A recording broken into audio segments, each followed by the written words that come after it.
Mutual presents The Mysterious Traveler.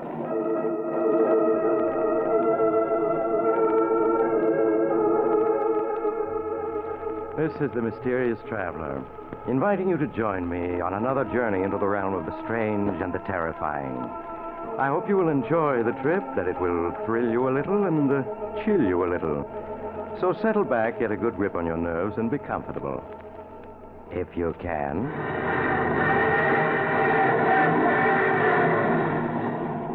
What is our story tonight? Why, tonight we're going to see what happens when an honest man yields to temptation and descends into the murky depths of murder and despair. It's the story I call Dark Destiny.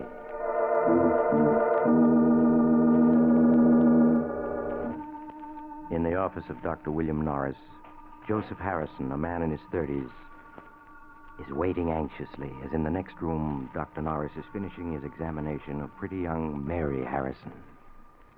It isn't anything serious, is it, Dr. Norris? Please tell me it isn't.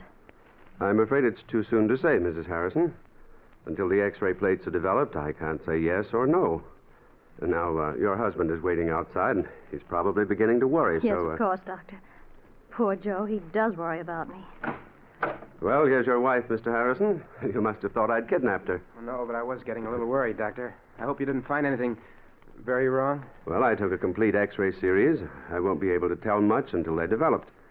I'd like Mrs. Harrison to come back the day after tomorrow, if she can. Of course, Doctor. Any time in the day that's convenient to you will be quite all right. And meanwhile, I'll write out a prescription your husband can have filled. Will you step in a minute, Mr. Harrison? Sure thing. I'll be with you in a minute, Mary. All right, darling. Won't you sit down, Mr. Harrison? All right. What is it, Doctor? Bad news? I'm afraid so. Does that mean Mary's going to die? No, Mr. Harrison. Not that serious. But within a few months, she will be confined to her bed. I'm afraid she faces a life of invalidism. Oh, no. No, it can't be. I'm sorry, Mr. Harrison. Doctor, there must be something you can do for her. Well, I don't want to raise your hopes, but... Yeah? There's one doctor in this country who, through a very remarkable type of operation, has been able to help people like your wife. Why didn't you say so? Let's get him. Well, I must warn you, Mr. Harrison, this operation doesn't always meet with success. In many cases, the patient shows no improvement at all. After all, it's still in the experimental Look, stage. if there's one chance in 100, I want Mary to have that chance. Now, please, get this doctor to operate on my wife. All right, I'll try. But his services are in great demand. And, his average fee for an operation is about $1,500. $1,500? Of course, if you can't afford that, he might consider the circumstances. No, I can afford it. I can afford anything that Mary needs. Very well, then I'll get in touch with him at once. Yeah, sure. You make the arrangements right away. I'll get hold of the money. I'll have it by tomorrow, sure.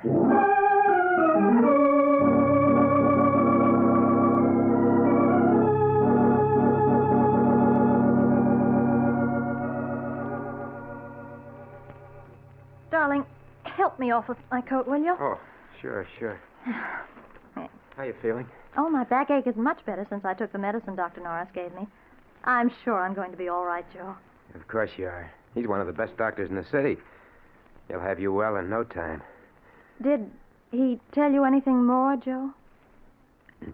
No, not a thing. Except that the treatment may take a little time. That's all. A little time. Yeah. Oh, dear, I hope it won't be too expensive. Your business has fallen off, and we've used up our savings Now, account. don't you worry about the money. Don't you worry about anything. All right, darling. I won't. But aren't you going to take your coat off? No, I got to get that prescription the doctor gave me filled. Now, you just take it easy till I get back. I might stop in at the shop, too. There's something I have to tend to.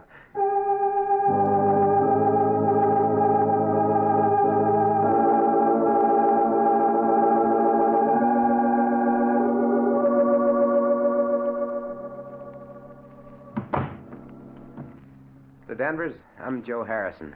Oh, yes, Mr. Harrison. Please sit down. Thank you. I see that you want to borrow $1,500 from us. That's right. I've got to have it right away. Unfortunately, the security you wish to offer your home is... What's wrong with it? It's a swell little house in a good section.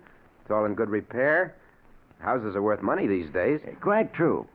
But you already have a first and second mortgage on it, and well, prices are falling, so I'm afraid we can't make any further loans on it. I've got to have the money. I've just got to... I'm sorry to hear that, because there's nothing we can do to help you.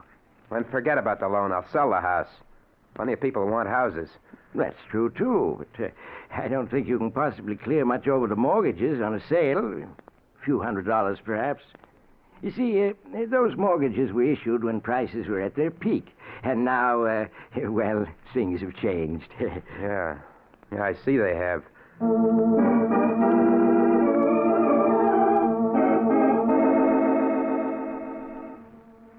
You say you're not employed, Mr. Harrison. No, I own a shop. You see, I'm a locksmith. That means you're never certain of your income. Now, if you had a job, a regular income that could be depended upon... What are you getting at? You mean you're not going to let me have the money? I'm afraid I can't, Mr. Harrison. But your ads say that you lend up to $2,000 on a personal note. I only want $1,500. Look, you got to let me have it. I certainly wish I could, but under the circumstances, I'm sorry. Very sorry, but there's nothing I can do. I'm afraid the collateral you suggest isn't satisfactory, Mr. Harrison. We'd lend you the money if we could, but we just can't. Sorry. But I've just got to have it. I've got to. Sorry. Do you hear me? I've got to have it. Sorry. Sorry. Sorry. Sorry. Sorry.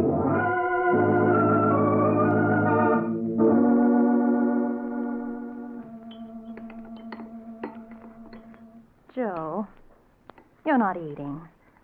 And you're so quiet. Is anything wrong? What? Oh. No, of course not. You're worrying about me, aren't you? No, Mary, of course not. I was just thinking about some changes at the shop. Darling, you don't have to lie to me. I know you're worrying. But I'm going to get better. Really, I am. I promise it. Sure you are. Sure. Dr. Norris said so. You're going to be well in no time. Well, I have to go out now. I have an appointment with Horace Latimer. You remember I told you about him? We grew up together. I may be pretty late, so don't wait up for me.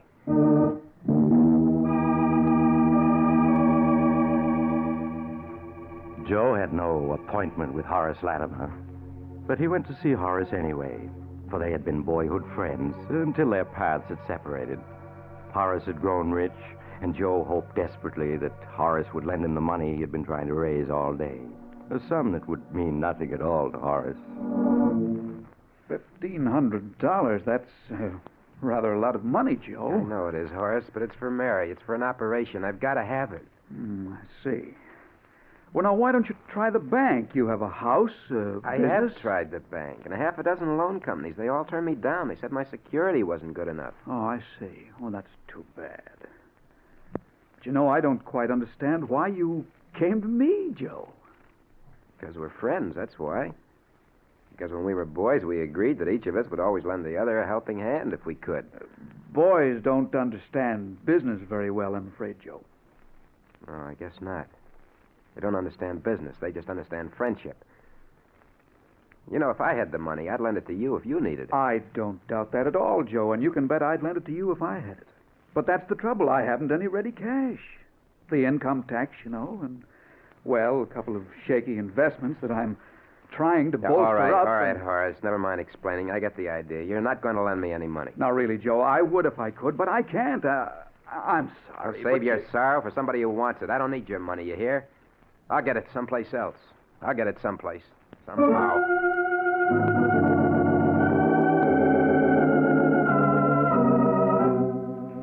After he had slammed out of Horace Latimer's expensive home, Joe stood for a moment on the dark street corner, staring back with bitterness in his face.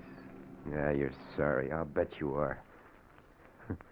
What a sap I was to think you were a pal of mine. I should have known better. I should have known. Buddy? Huh? You speaking to me? Oh, no. Sorry, I guess I was just thinking out loud. That's okay. Hey, got a match? Match? Sure, yeah. Here you are. Thanks. Okay, hold it just like that. Make a move and I'll plug you. Gun? Why, well, you're... Yeah, this is a stick-up. Hand over your dough and make it fast, see? My dough? That's a hot one. I'm out trying to raise money, and so are you. Well, I only got $1 on me. Take that if you want it. Anyhow, it's more than I could raise. Don't try to kid me. Stand still while I see what you got in your pockets. Go ahead. Wallet. And a leather case of some kind. You'll find exactly $1 in that wallet. You made a mistake, I tell you. I don't live in this ritzy neighborhood. I just came here to try to borrow a little money. One measly buck.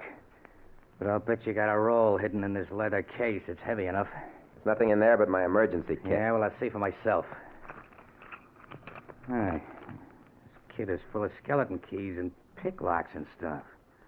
What are you, anyway, a second-story worker? I'm a locksmith and a safe repairman, if it's anything to you. Oh, yeah? Yeah. Now, how about taking that $1 and letting me go on my way? I'm in a hurry. Not so fast, pal. Were you leveling just now when you said you were trying to raise dough? Sure I was. I got to have $1,500 by tomorrow. And what's it to you? You'd be surprised, pal.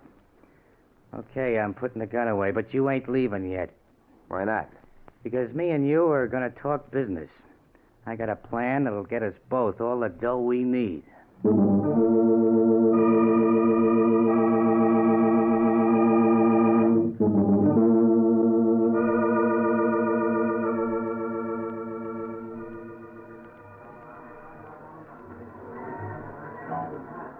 Two more beers, waiter. Well, Joe, is it a deal on my proposition? I don't know, Mike. Sure you do. There's nothing to it. You can open locks and safes. Yeah, And I know a house where there's a safe with plenty of dough in it. You and me together, we'll go get it. We'll make a team. but burglary. I've never stolen anything in my life. Listen, you need dough bad, don't you? And so do I. Plenty bad. Yeah, but And you said you'd do anything to get it, didn't you? Yeah, I did. Then what are you hanging back for? All you gotta do is get the back door open and the safe. You can do that, can't you? Yeah, I suppose so. Then forget the buts. In a half an hour, you'll have your 1,500 and more. How else you ever gonna get it? Answer me that. I don't know. Hey, look. You saw all those big houses lived in by guys with dough. How'd they get it? They took it from somebody else, every one of them. Yeah, I suppose so. You sure the money's there? I'm positive. Look, I was casing the joint, and I looked in a window just in time to see the old geezer put a roll of bills in a safe you can open with your teeth. All right, I'll do it. I gotta have that money.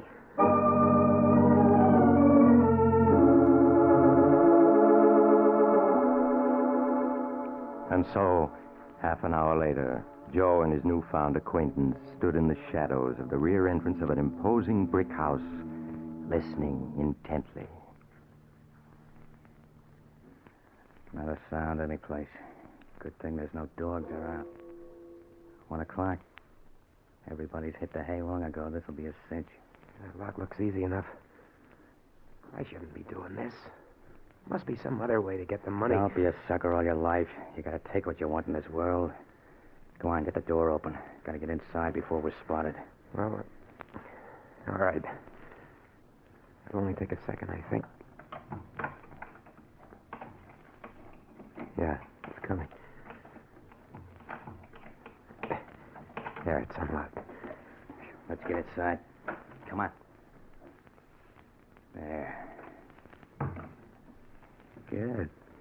We're in, and nobody spotted us. The safe's in the library this way. Don't make any noise. You sure there's only the two of them in the house? Yeah. The old guy and his butler. Probably both deaf as posts. Here we are. Here's the library door. Come on in.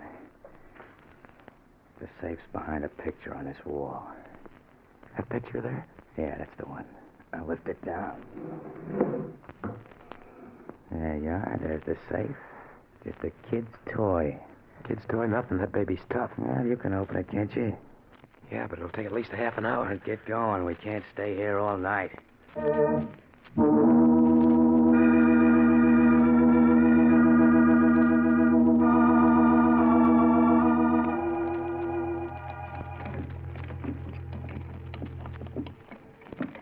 Hurry it up. You've been 40 minutes on that thing. I told you it was tough.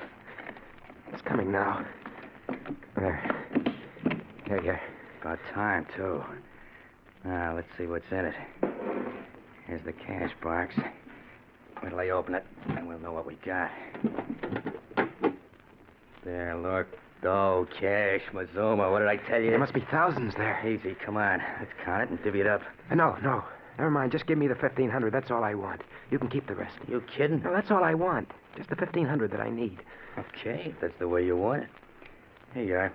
10, 11, 12, 13, 14, $1,500 bill. $1,500. Just for an hour's work? Easy money, huh? Hey, look. What do you say we crack a couple of more cribs tonight? No. I just want to get out of here now. Someone's coming. Someone's coming? Yeah. Here, get behind this door. I'll take care of this. What are you going to do? Never mind. Now shut up. Who's there? Jenkins? Jenkins, is that you? The safe's open. The burglars. Jenkins! Jenkins, call the police, quick! Nobody's calling any cops tonight, mister. Why, you're a thief! Jenkins! Jenkins! Maybe that'll convince you. Why did you hit him? What'd you expect me to do? Hold his hand? Wait a minute. He looks like he's dead. I wouldn't be surprised. He don't seem to be breathing any to speak of. That's murder. So it's murder. You're in it just as much as me. Don't forget that. Yeah. I'm an accessory to murder. Cut the guff and let's get out of here.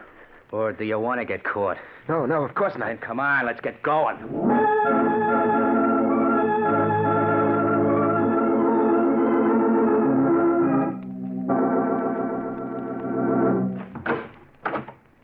Okay, here we are. Come on in. Why did you make me come here? Why can't I go home? You heard me. Come on in. That's better. Now, take off your hat and stay a while. Well, I can't stay, Mike. My wife, she'll be worrying. I got to go home to her. You've got worse things than your wife to worry about, pal. What do you mean? I mean the cops. Or have you forgotten you're wanted for murder? No, I haven't forgotten. I'll never be able to forget. Why did you kill him? Why? So we wouldn't have to go to jail. Would you rather have gone to jail, Joe? Oh, of course not. Yes, I would. I'm all mixed up. How did I get into this anyway?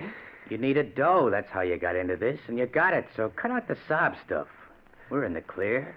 Nobody got a peep at it. Why won't you let me go home? Why do you make me come to your room here? 2 reasons. The first is I want to make sure you know what it'll mean if you let anything slip. I know. You don't have to tell me. I won't let anything slip.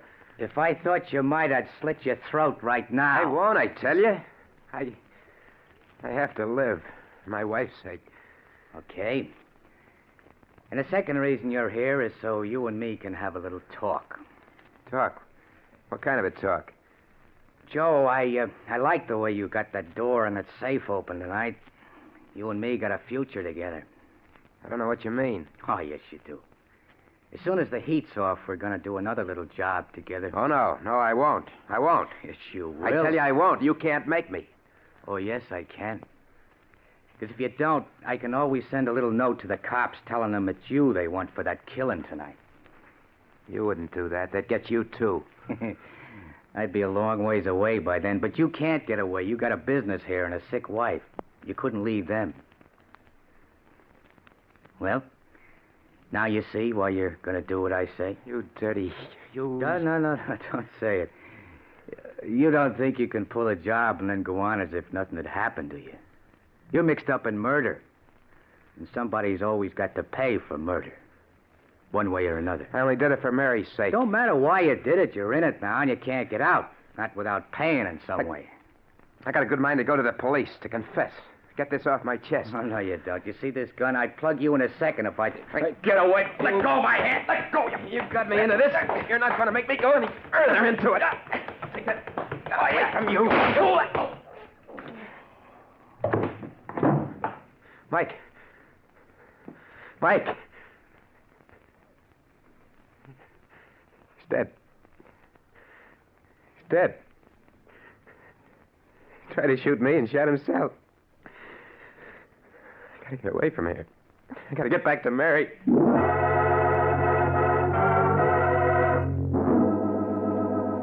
a daze of horror, Joe Harrison found his hat and made his way to the street. His mind was a dizzy whirl of thoughts which he could not control. They went around and around in his head. I'm a murderer. They'll catch me. They'll hang me. I didn't mean to do it. I just wanted the money. The money was all I wanted. The money to make Mary well, that's all. Now they'll catch me. They'll hang me. They must. I got to escape. Got to. Mike said the murder has to be paid for somehow. That isn't true. Sometimes you can escape if you're lucky. I just got to be lucky. I need a drink. Got to have a drink before I go crazy. So Joe Harrison stumbled into a tiny bar on a dark street. Struggling to control his shaking hands and to keep his voice normal, he ordered a double rye and gulped it down. Then, as his senses cleared a little, he heard the radio at the end of the bar broadcasting a warning to the city. The police department is asking you to be on the lookout for the following man. Wanted for the brutal murder committed in Gramercy Park section 2 hours ago. Please make a note of the following description given by the victim before he died. The description follows. Hey, look, buddy, what's the idea? What'd you shut the radio off for? Answer me, what'd you do it for? Because I was sick of listening to it, that's why. Oh, is that so? Well, I'm not, see? And I got an idea maybe there was some other reason you didn't want to hear it. So I'm going to turn it on again. No, you mustn't. Well, I'm going to. And if you want to make a try for a break, I got a gun right here under the bar, you see? Now let's hear what the killer looked like. I repeat, be on the lookout for a man of medium height, lean and wiry, with reddish-brown hair. If you see such a man, report at once to headquarters. We now turn you back to our regular night program of popular dance tunes. Lean and wiry with reddish-brown hair, huh? Well, that ain't you. You're kind of heavy-set and black-haired. For a minute there, you had me going. I was positive you was the killer, the way you didn't want me to hear the description. Just jumpy, huh? Yeah. Well, here, have another drink on the house, huh? Oh, thanks. I gotta go home. I need some sleep. Yeah, that's what I need. Some sleep.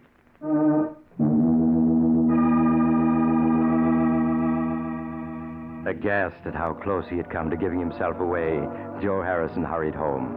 It was Mike the police were looking for, not Joe Harrison. It was Mike whose description they had. Joe Harrison was safe. Safe.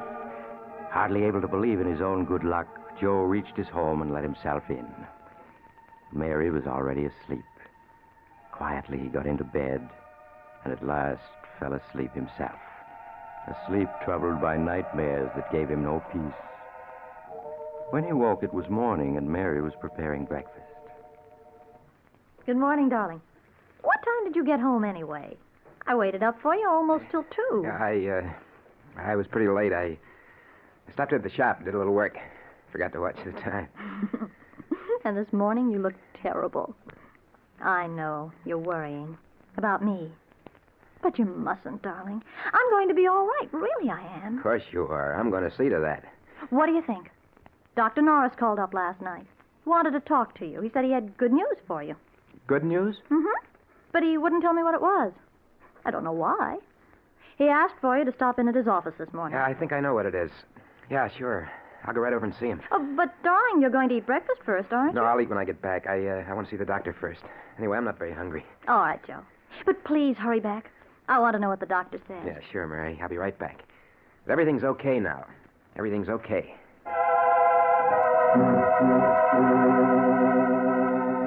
After he left the house, Joe bought a morning paper. Big headlines told of the murder the night before, but he scarcely saw them. His eyes hurried through the story until he found what he was looking for. The news that Mike's body had been found. The man Mike had struck had given his butler Mike's description before he died, but he hadn't seen Joe at all. So the police had listed Mike's death as a suicide or an accident and closed the case. Joe Harrison was safe. Perfectly safe. Safe. I'm safe. Sometimes you can get away with murder, not have to pay anything. If you're lucky. And I've been lucky.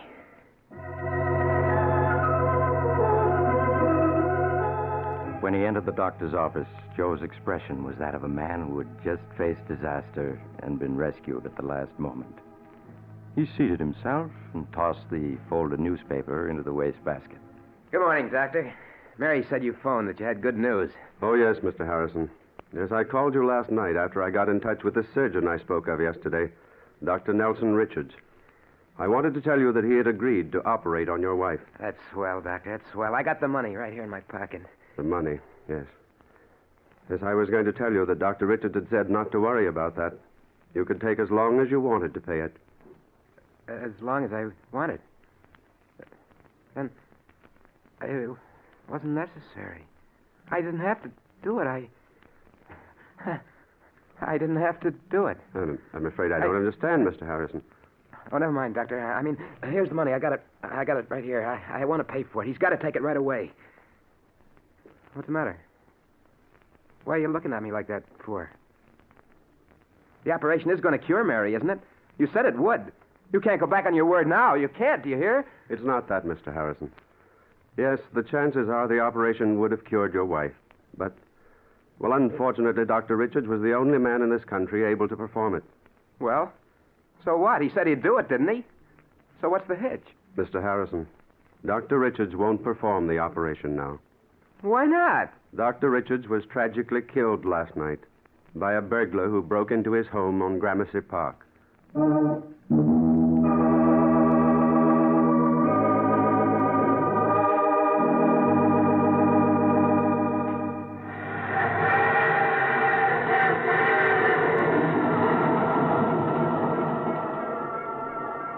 This is the mysterious traveler again.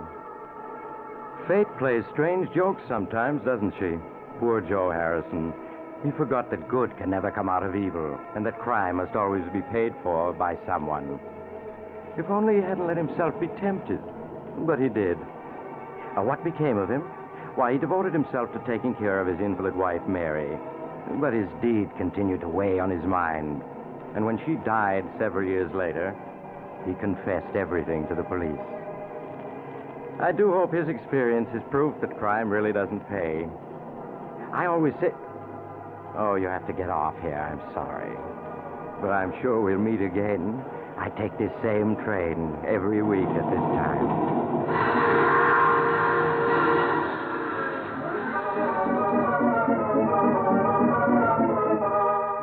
You've just heard The Mysterious Traveler, a series of dramas of the strange and terrifying. In tonight's cast were Maurice Tarplin, Joseph Julian, Elaine Kent, Palmer Ward, Kenny Lynch, and Bill Smith. Original music was played by Charles Paul. The Mysterious Traveler is written, produced, and directed by Rob Arthur and David Cogan. Listen next week to a tale titled Flight from Fear. Another strange and shivery tale of the Mysterious Traveler. The Mysterious Traveler has come to you from our New York studios. Carl Caruso speaking. This is the Mutual Broadcasting System.